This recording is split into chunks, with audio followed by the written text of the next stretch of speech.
Hey, Nick. Hey, what's up, Alex? Hey, we're back for part two. We are back. We're back for part two. Before we dive in, Yeah. before we dive into stage to screen play, Yes. question for you. So you're coming out to LA soon. I will be out on the West Coast. That is correct. You will be out on the West Coast to be with your wife who's attending school in San Diego. Yes. Now, you are aware Yeah. that San Diego is about 2 hours away from Los Angeles, correct? Where are you going with this, buddy? You do know. Now, you're coming from New York, where if you want to get from A to B, Yeah. you have a subway. Yeah. You have a taxi cab. Yeah. Everything is about 45 minutes Yeah. to get anywhere you want to go. You are aware that to get from San Diego to Los Angeles, you will have to drive a car. No.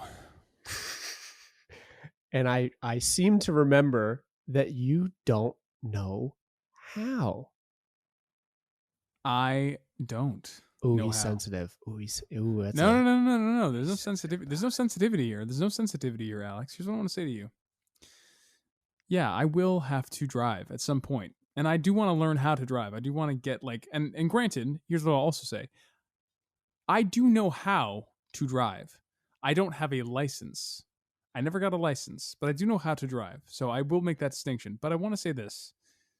The first thing that I will do when I come to your coast is learn how to drive, assuming that it is safe for me to learn how to drive with this pandemic raging. That said, you also have the Pacific Coast Surfliner up the coast. I knew you were that. Trust me, that is not an option. That is like a fun diversionary taking the train up the coast. I love. If you had to be in LA for an audition or something, or to come see your best friend, taking the Surfliner is such an expensive, time-consuming thing to do. Hey guys, listen up. I'm on Cameo. Okay, I'm on Broadway Plus. Come at me. Let's make some money together so I can take the Surfliner up the coast. Oh man, we're so broke. Little justice, little justice, little justice. Yeah. Oh, welcome to Little Justice, Little Justice, the broke podcast. Broke by broke. We ain't got it. I will. I'm keeping that one in my pocket, the Cameo thing in my pocket, because that I can pay you $30 and you legally $45, sir. $45. Oh, you upped your rate to make you say whatever I want. I can turn it down. I can decline to do it. Yeah, but you wouldn't do that. Not to me. If you were paying me to do it, then no, I would not turn you down. You'd do anything for $45. No, I do anything for your $45.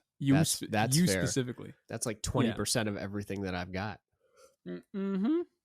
Listen, or less. Dude. Listen, the pandemic, it's so crazy. We're doing on the podcast that shall not be named to the day of this recording. My God, you can name it. You keep calling it the podcast to not be named, but I don't care. Well, it's the Chaos Twins, and we're a talk show. We're not a podcast. We're a talk show. But yeah, there you go. You're a talk show. We're a talk show, but I know that we're better than that. We should bring. That's what we should do. Is we should bring Sasha on because I've never met her. She actually would love to come on. We've been talking about this. Yeah. We will bring Sasha on. Brand synergy. Yeah, get the brands together. Get them together. Get them bouncing off each other, and then you can come on the. And Chaos then you don't have Twins. to tiptoe around it. The show that will not be named. It's not Voldemort. Or is it? Or is it? But no, we're going to do an episode actually the day of this recording on financial advice and stuff of that nature. And it's just so funny because this pandemic, man, it takes your money. It definitely takes your money. It does not replenish your money. Yeah, I'm in the midst of I've started getting into real estate investment last year. And so I am managing rental properties in upstate New York, which has been a challenge in and of itself. But it's an especially interesting time to be doing that where people just renting has become different.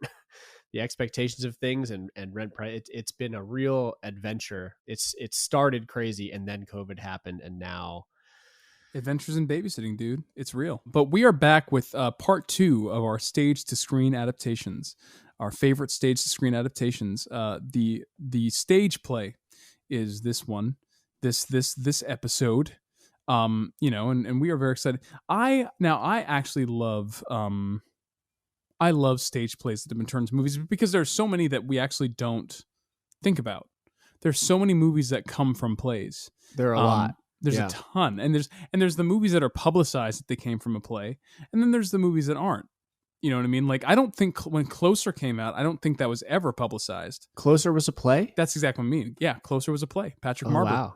Yeah, it's an amazing play and makes an amazing movie. You know, but like people never, you know, when it's a musical, it's a little harder to hide. But with a good play, right. Like for instance, Leslie Odom, the guy who, you know, essentially gave me a job, is doing a. Did you remember that play that I did in Denver? One Night in Miami. One Night in Miami. Yeah, I love that. That was my favorite show you've done. It's my favorite show I've done. I really he's in the movie version of that is being just got directed by Regina King for HBO. Wow. Yeah, that's going to be good. It's going to be amazing. It's going to be amazing. I love too when you watch something and you can tell, like, you know what, this was probably a play, or when you watch something and you have that thought and then you find out that it wasn't. And I think that speaks to the writer, right? I think that you know, it all comes down to, and usually that it's a playwright. Yeah, who exactly. Wrote a movie. Like what's his name who did In Bruges and Three Billboards. Oh, Martin McDonagh. Yeah, Martin McDonagh, who's like, okay, this guy's definitely a playwright, even though he hasn't staged these. Scripts that he's written. It's a definite playwright that wrote it. It's a play. But I think that what that comes back to is just a love of language, and I think that that's something that a lot of screenwriters discount, right? Because again, film is a visual medium, so you want to go to the visual first.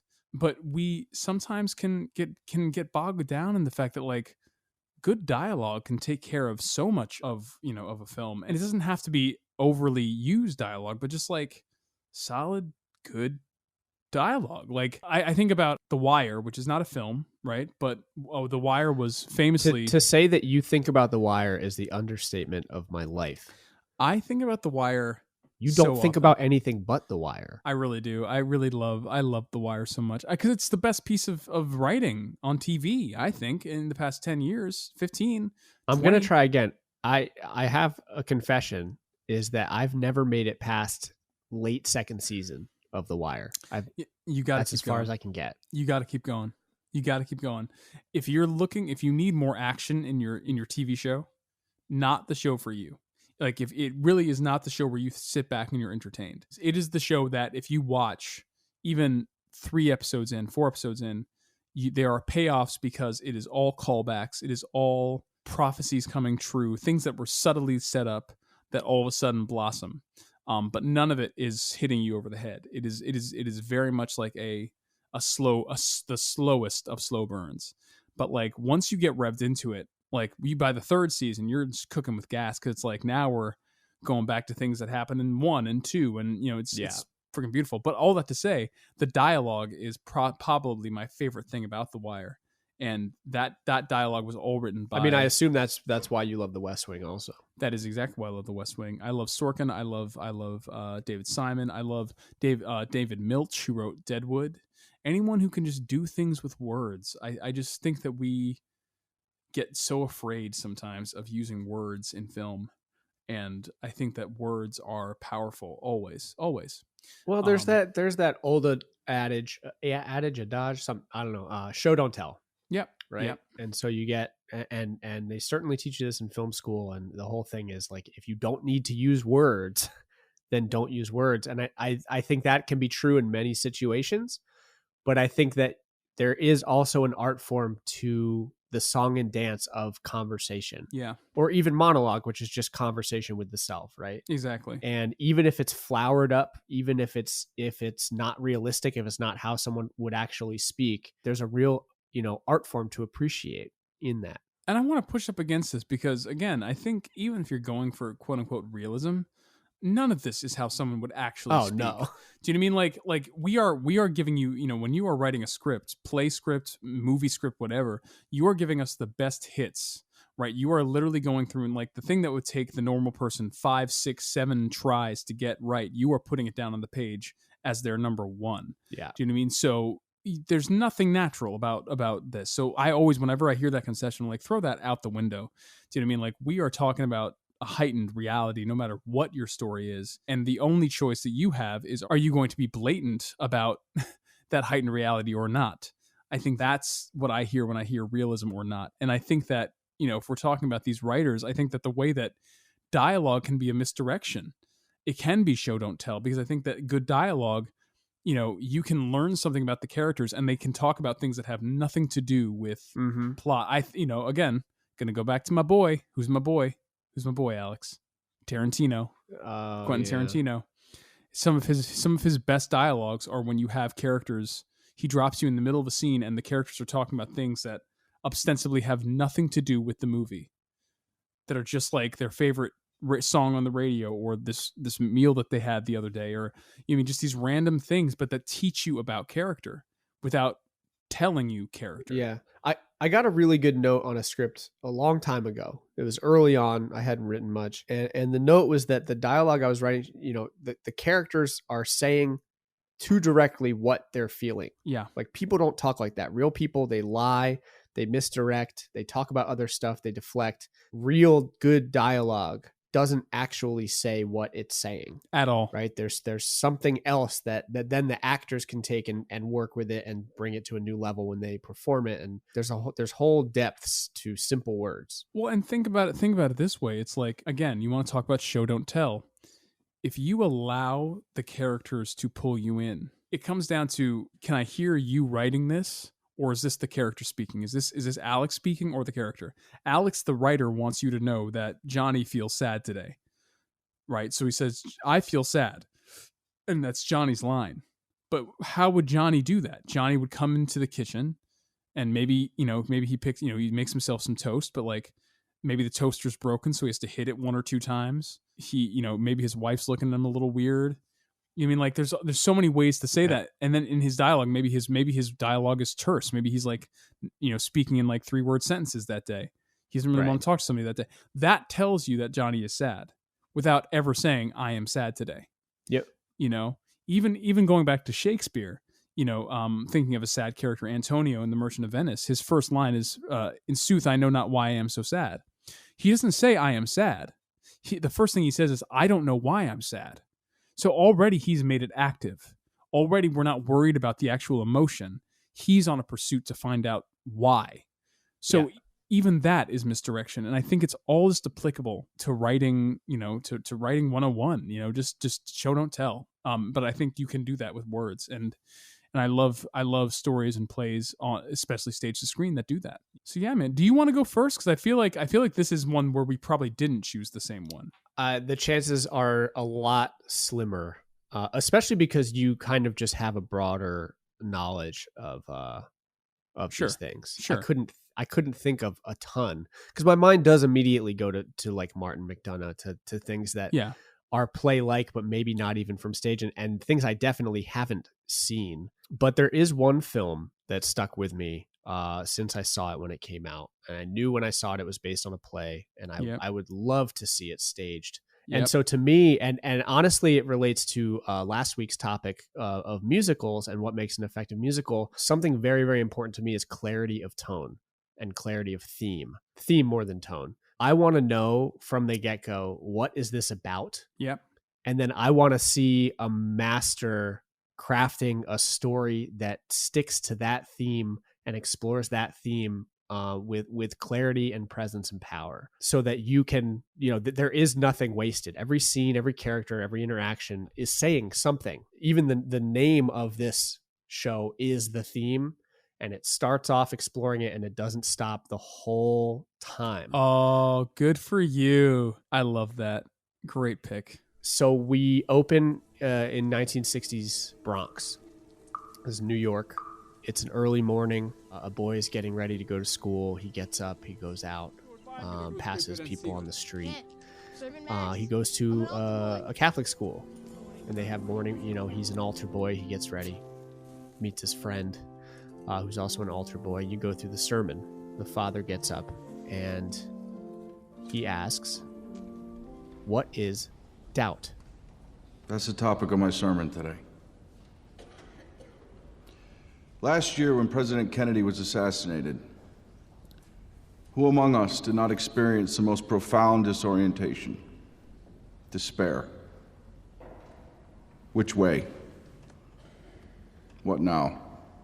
It was a time of people sitting together, bound together, by a common feeling of hopelessness. But think of that. Your bond with your fellow being was your despair. It was a public experience. It was awful. But we were in it together. Doubt can be a bond as powerful and sustaining as certainty. When you are lost, you are not alone. This movie, I could speak for the film is doubt. I mean, this is, even knowing nothing about the staged version of it, even knowing it felt to me, you could word for word, you could take this movie and put it on a stage, which I assume it's probably not far off. Pretty close. It's pretty close. Yeah. But the translation, the actual filmmaking, and Roger Deakins shot it. Yep. I don't know if it's it's beautiful to look at. Gorgeous. It's articulate. The cinematography is articulate, and the blocking and the performances, and it's basically about a Catholic school where the head nun, who's this real, sharp, she's like almost like a stereotype of what you assume. Yep. The head nun at a school like this to be. She's really strict with the kids. She's very, she's just poisonous with everybody. Always, wrinkling up her nose at every single thing. She gets it in her head that there might be something with the priest and one of the boys. Never any distinct evidence of it. There's never anything direct. She just, it's about the seed that gets planted and how far can you take that before you, ethically, morally, whatever, can't pursue it anymore. And it's Meryl Streep versus Philip Seymour Hoffman, which is, it's like watching two titans. And then you also have Amy Adams, who's always incredible, and freaking Viola Davis coming in and saying, "Hey, world, here I am. I'm ready to be a star now." And at that point had been in the theater game for years. But this was a role that was just came crashing through the door. Oh my God, yeah. And it's one of those things. I remember watching. There's one scene in particular, and I may just cut it in its entirety. Yep. Because I've watched it on YouTube probably 30 times because of just how precise it is dramatically. Yeah. It uses visual metaphor. It uses everything it has to God, I don't even know how to describe it. I don't even know how to describe it. It for the same reason that I love There Will Be Blood in terms of how it handles greed. Yeah. Right? Where in every single scene, if you take the word greed and you slap it up on the screen and watch the scene that's playing out, the scene is about that. Yes. Right? You will be able to find the concept of doubt in every single scene of this movie. Yes. And it's about how people lie. It's about how people get these thoughts in their head that they maybe don't want to have or know they shouldn't have. It's about dealing with simplicity versus complexity. It's about so many things. And the whole film becomes this playground for drama.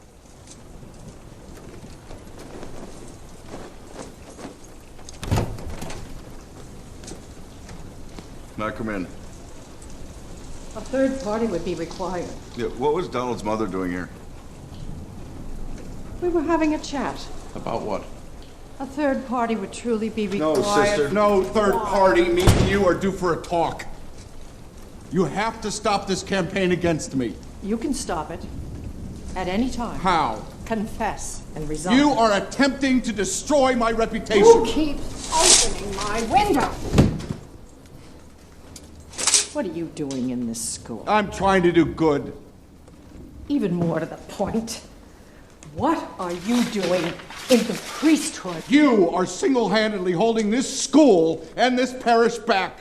From what? Progressive education and a welcoming church. You can't distract me, Father. This is not about my behavior. No, it's about yours. This is about your unfounded suspicions. That's right. Just leave that. It's not important. I will decide. What's important?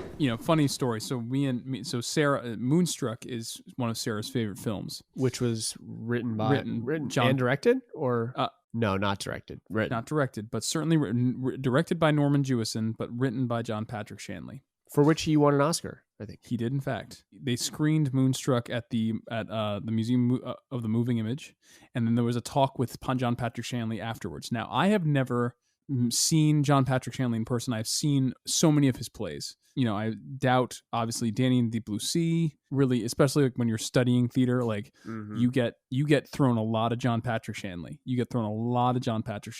And you watch this movie, which is like so New York and so like specific New York. And like he has this kind of Italian American, Irish American dialect down, right? Like these worlds are just like boom, there for you. And then the movie ends, and he's sitting there, and they ask him a question. He opens his mouth to speak. If this man does not sound like every character that you just heard on the film, and it was like, he literally sounds like Nicolas Cage in Moonstruck. That is who he is. And it was fascinating because it's like write what you know, and it's not about him knowing what it's like to be a man who, makes bread in a basement and has his hand cut off and, starts an illicit affair with Cher. But like he writes about his world and Doubt is a perfect example of that, where, the Catholic school, and that he talked about that in his talk back, all these larger than life characters and dealing with this thing. He also, I love Doubt because Doubt deals with, in a way that very few writers who aren't Black can deal with. He dealt with what it's like to be a token in and she only has one scene. Like it really is just that one scene for Viola Davis, but like she is the mother of the son who is suspected of being victim to this illicit relationship with Philip Seymour Hoffman. And Meryl Streep's character comes to her and says, what do you want us to do about this? How do you want us to proceed? We need to get him. We need to get him away from your son. And she's like, Sister, you ain't going against no man in a robe and win. He's got the position. And he's got your son. Let him have him then. What? It's just till June. Do you know what you're saying?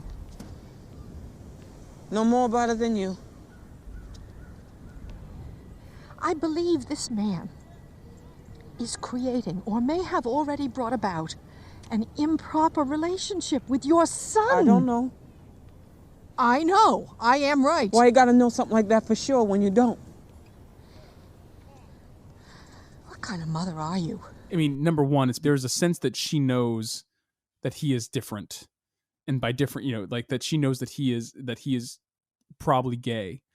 And he's also a Black student, and his father doesn't understand, him and this school. If you're telling me that he has to choose between a father who's going to beat him and this school where this man has taken a shine to him, and whatever the nature of their relationship can be a safe space for him. That's why his father beat him. Not the wine. What are you telling me? I'm talking about the boy's nature now. Not anything he's done. Which is such an amazing conversation to have. Oh my God. Like it's such a heavy conversation. And had so quietly too. It's never explicitly said. Never explicitly said. And I think it's elevated by that point, right? Because there is a reason that Philip Seymour Hoffman's character cannot. There's obviously something that he's hiding. Yeah. And I think the analysis of the film that I buy the most is that his character is gay. Yep. And can't do anything about it. That's what makes sense through his manner. He's obsessed with clean fingernails. He's like, "Where's my fingernails long, but they're clean. Look how clean they are." Yeah. It's about keeping order in your house, which is exactly what Meryl Streep is about. Yep. And the confusion that sets in when people cannot be open with each other. Yep. When people have only, they're rigidly confined by society, whether it's race or sexuality or religion or anything, they're put in these confinements. And because of that, they have to hide things about themselves that then cause other people to distrust them. Yep. And that's where doubt comes from, is not knowing who someone else is and suspecting that there's something going on that might need attention.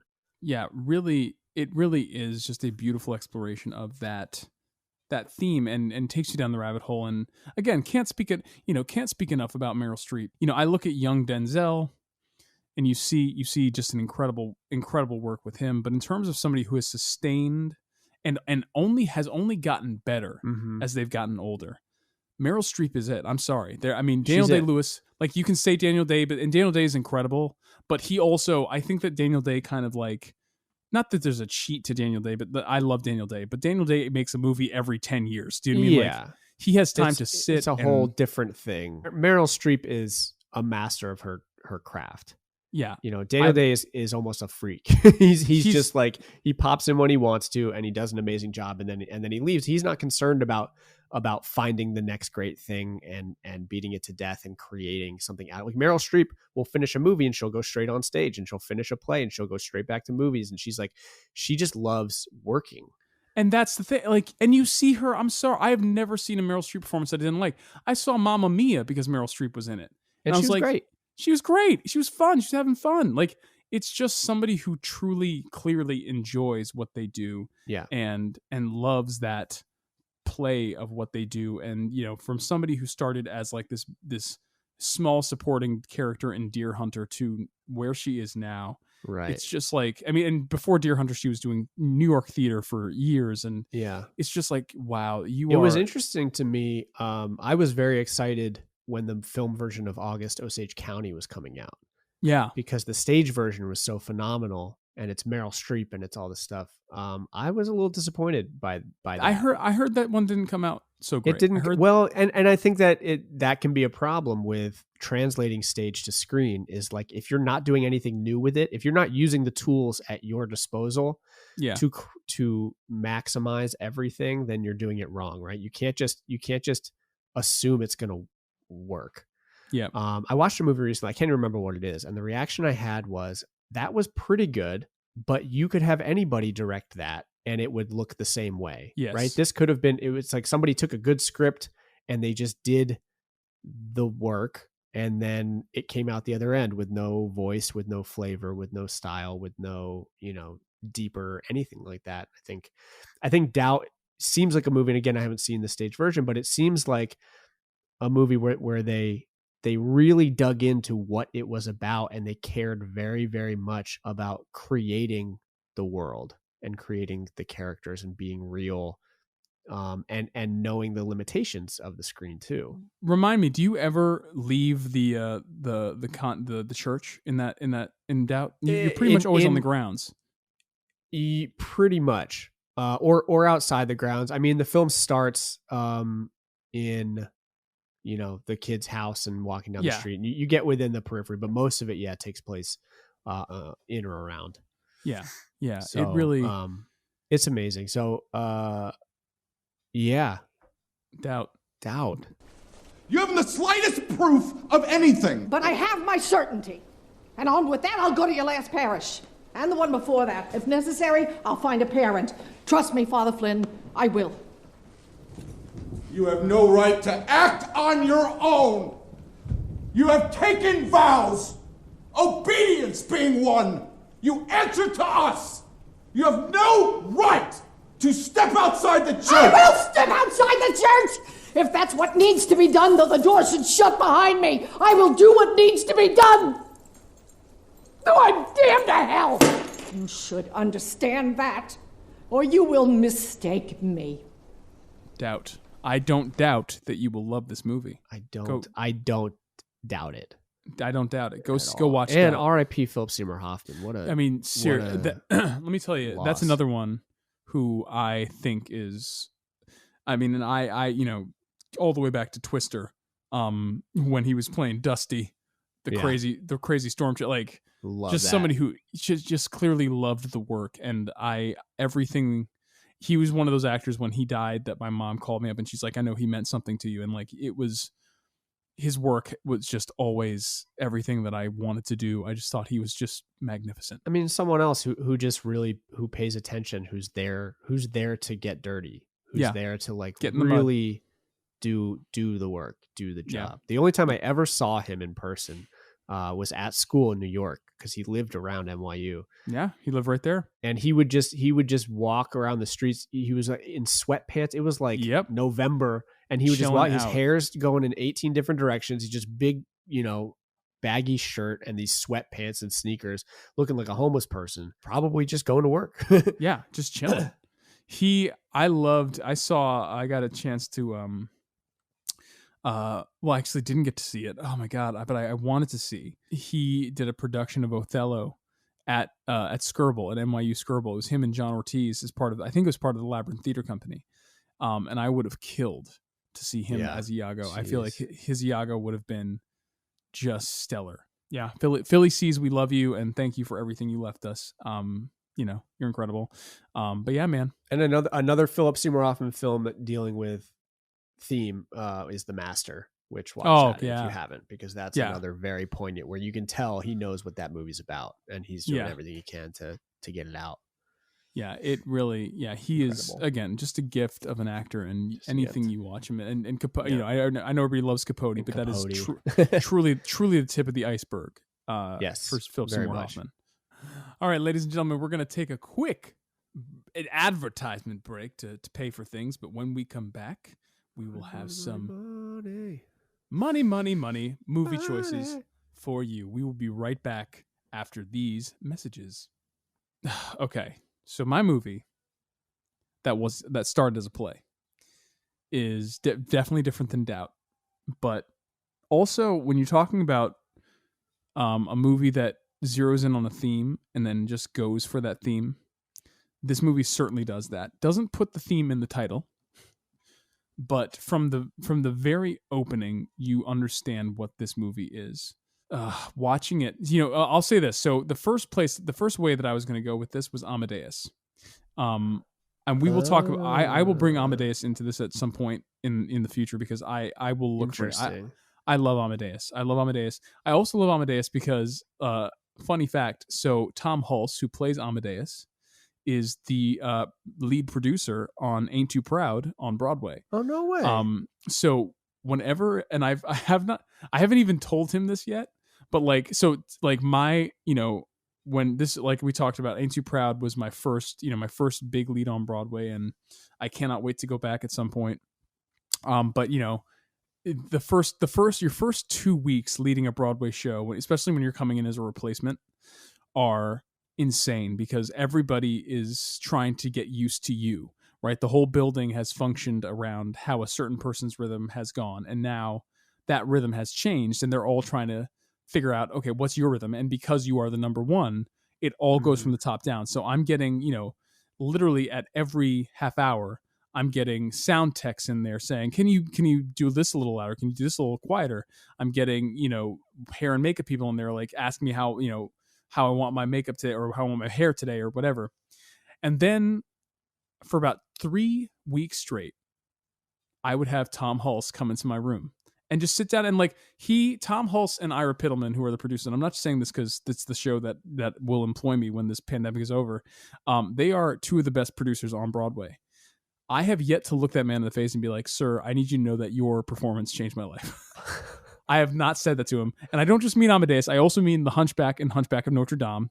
I'm like, every time I look at him, I just see his face, and I'm like, oh my God, you were Amadeus. And I don't know what playing to do at the party, and that whole improvisation scene, getting chased around by the girl. Yeah. Oh my God. He was, oh my God. Iconic. And such a hard part, right? Because you have to play this asshole, but also he's a genius, but also you have to care about him. And he thread that needle so well. And I just had no idea. Yeah, I've loved him for a long time. So it was originally gonna be Amadeus, and then I was like, no, we can do a little better than that. We can get some deep cuts. So I chose a movie that is a movie, again, I think with both Sweeney and this, these are both pieces that I will kill to do. People always ask you when you're a theater actor, like, what roles do you want to play? And it's so funny because I always say this title to, kids who mainly study musical theater, and they're like, what is that? I'm like, well, you need to learn what this is because it is one of the best plays ever written. We open with some super 80s looking title cards, like black titles again with like a blue glow behind them, and like they kind of like ripple as there's like a train passing by. We open up on a city, and we open up on a phone booth, and an old man is sitting in a phone booth, trying to, like, he's just talking real fast, we don't know if he's trying to sell something, if he's trying whatever.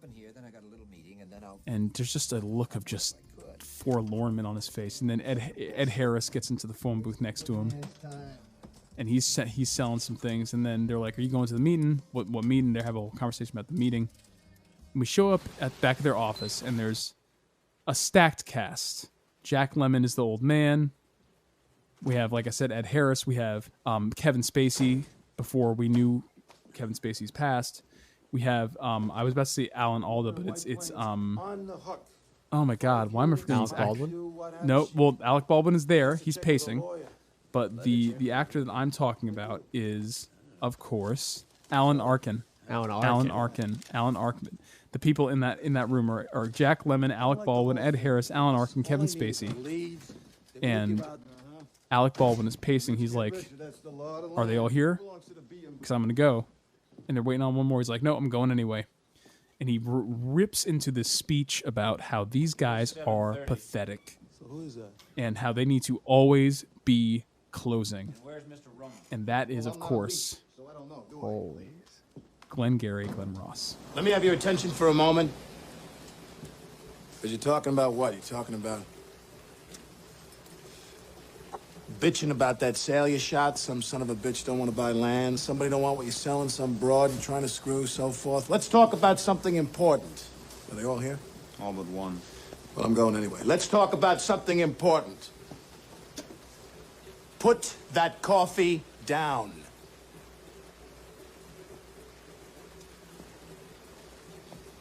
Coffee's for closers only. You think I'm fucking with you? I am not fucking with you.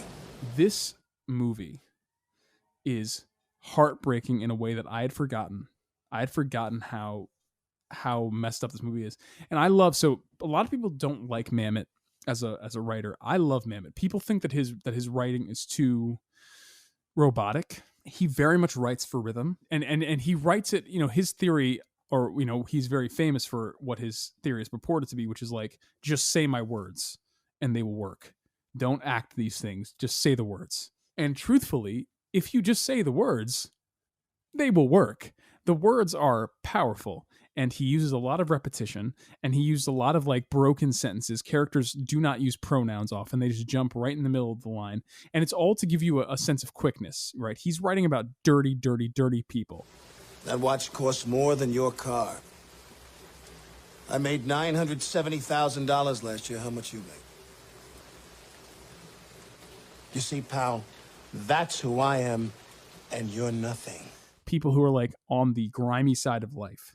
And Glengarry Glen Ross is no exception. And, this kind of race to the finish for these salesmen to sell these leads, kind of like a precursor to The Wire, because it's such an impossible task that one of them comes up with the idea to steal the good leads, right? Because the leads that they have to sell these properties are bunk, are terrible. So like, well, I'll just go in there and steal the good leads. And then the second half of the movie is like, after the leads have been, the place was ransacked and somebody tried to steal the leads, the kind of interrogation that happens. It's a big decision, George. Times a guy's got to make one. And it's a big decision, and it's a big reward. $2,500 in a job, it's a big reward for one night's work. Yes. Sometimes a guy... Sometimes a man, if he wants a reward. That's absolutely right.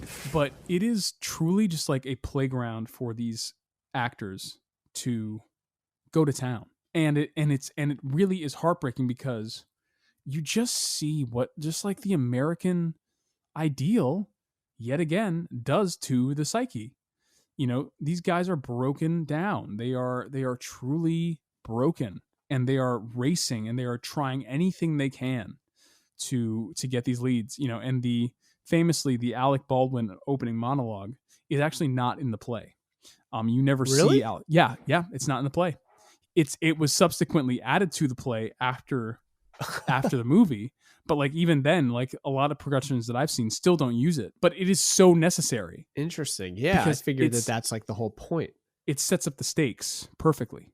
Yeah. The play opens with Jack Lemmon's character Shelley and Williamson, Kevin Spacey's character, in a booth in a Chinese restaurant, and Shelley's trying to convince Williamson to give him the good leads, right? And Williamson's like, no, and it's just the dialogue in that scene, like the dialogue in all these scenes.